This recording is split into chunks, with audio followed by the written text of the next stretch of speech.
Hello there, and welcome. Welcome to War Thunder, to the super special Soviet Su-11 premium jet fighter, battle rating 7.0. It is, at first glance for me, a little bit of a weird mixture of a Al-28 from the skin and obviously a German Me-262. There is obviously some history behind this, but not without its typical Soviet flavor, and that is with the armament. It is again a 37mm and two 23s, but there are some differences. First of all, I rarely sparked, point number one, so the armament really worked as intended. The next thing is that they are not mounted under the fuselage like with the MiG-9s, MiG-15s, etc., but like in the fuselage middle, so to speak, when you look at the profile from the front. And obviously then there is the amount of ammunition, whereas with the typical Soviet jet fighter armament you have 40 rounds of ammunition for the 37mm. Here you have a quarter less, so 30 rounds. Whereas then for the 23s, instead of 160, you have now 200 rounds. So that is a quarter more, giving you overall 230 rounds of ammunition rather than the typical Soviet 200 rounds combined. And I think that leads to more separate firing, because your 23s, when I played this in battle number 1, which you see right now, and in battle number 2, which were the only two battles that I played in this plane, I think it became obvious that the 23s work. And also then there is the flight performance. Well, one issue that this plane kind of has is the overheating of the engine at 100%. So you want to hold it at roughly 95% throttle. And that should mitigate most issues that you have with the overheating.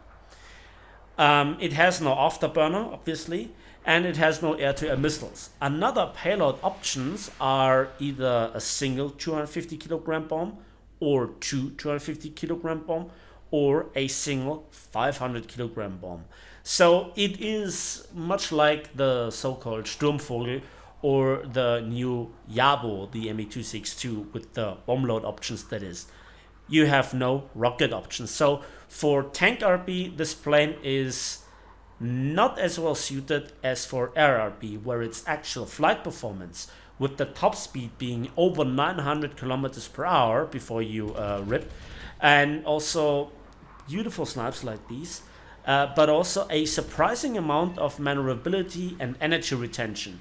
You shouldn't waste it immediately once you have the first glimpse of a chance to do so, and you shouldn't go into a dogfight with a meteor.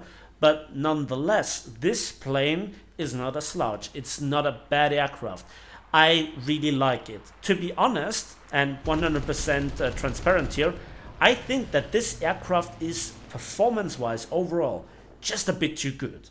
And, you know, it's a Soviet premium.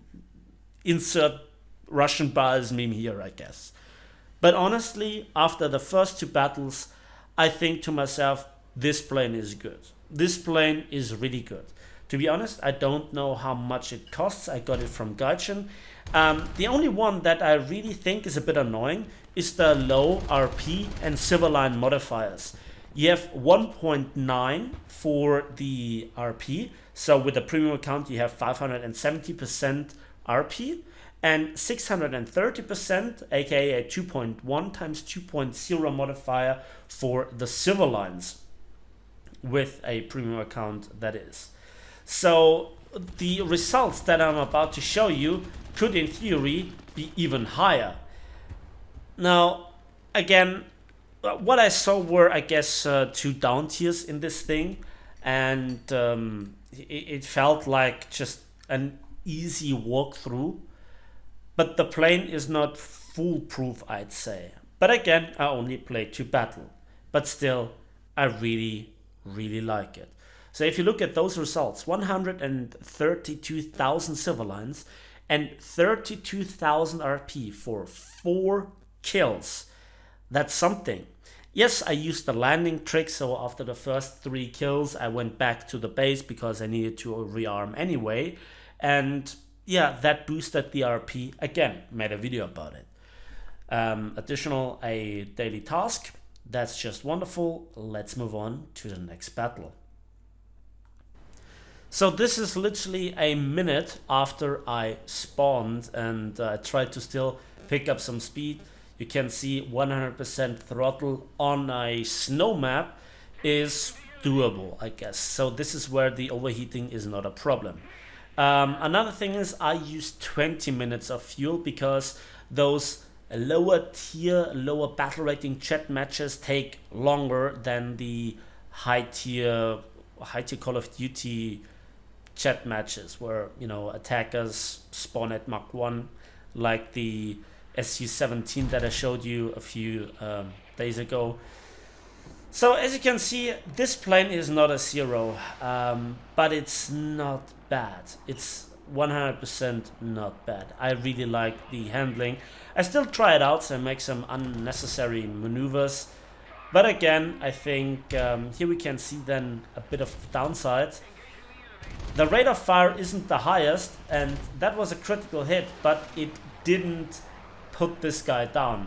So he flies on, and I see that the F3D turns in hard, so I have to concentrate on that guy, and easily we can turn around and get on his 6. Having teammates around really helps quite a bit. We take our time, critical hit, and boom, there goes the wing. Or was it the pilot? I don't know. So the A2D, I created him already, and you can see how quickly I catch up. Yes, I have the speed, I'm a jet, I have decent acceleration, even around this battle rating, this speed, but also around the fact that the A2D has a damaged engine. And I get a kill assist.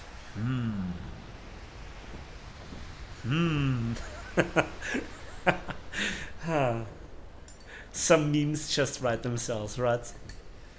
Anyway, now I am actually way too low for my personal liking, but I'm just accelerating through and gaining some altitude.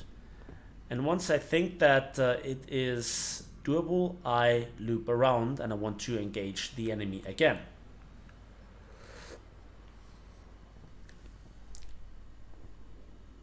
Well, some weird clouds. Anyway, so the F-84, let's hunt him down.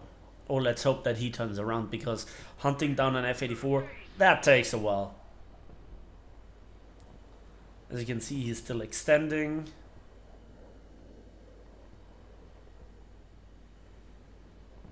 Pointing the nose slightly down, and again we have decent acceleration for a 7.0 jet. Remember, this is battle rating wise very close to the original ME262, and both the original A1A and the new A1A Yabo have also 7.0. I see that he is not directly interested in me, but rather in a teammate. I loop around and I land almost perfectly behind him. At some point he has to do some evasive actions and then gets himself right in front of my guns. And watch. Just beautiful. Oh no! Was that a kill steal? I don't know. Various different people find various different reasons to justify whatever they think is right. So, 2 kills so far, and I'm watching here some enemies losing their wings. By the way, this F7F guy returns to base and repairs to just get killed a second time. I look around and I want to spot some enemies, and I know that there are 2 bombers around. One of them bombed one of our bases, if I'm not mistaken. And I think I see some black dot. So just compare this speed and the acceleration, or in this case the climbing, with the ME262. To be honest, I haven't flown the ME262 in years. Not because it's a bad plane or because it has high repair costs, but there is just so much new stuff all the time, right? and I'm just chilling. I'm just relaxed, and I think I'm enjoying this battle. The sky is actually really beautiful. So there is the B-29, and he's already smoking. To be honest, I want to attack him slightly from below, slightly from the side, because that's a really not so nice angle to make some defensive shooting. So I open fire, adjusting, and we get here the tail for kill number 3. And that was actually it with this second battle. So the first battle, 4 kills, the third battle, 3 kills, and I also landed, but I didn't do something after I took off again. Let's have a look at the post-battle results. 75,000 silver lines and 20,000 RP. So there you can see the difference, what one kill and also a landing plus the kill makes. I don't know what to say about this plane anymore. It definitely has some Soviet flavor. It has some style. It really has given me the feedback of a plane that I really like. And well, I'll play it some more in the future. But first things first, those were primarily the first impressions. That's it for me today, so thanks for watching, thanks for listening. I hope you enjoyed this video. Please give it a like, give it a subscribe if you want to see more, and we'll see each other on the ways, on the battlefields, and in the skies of War Thunder.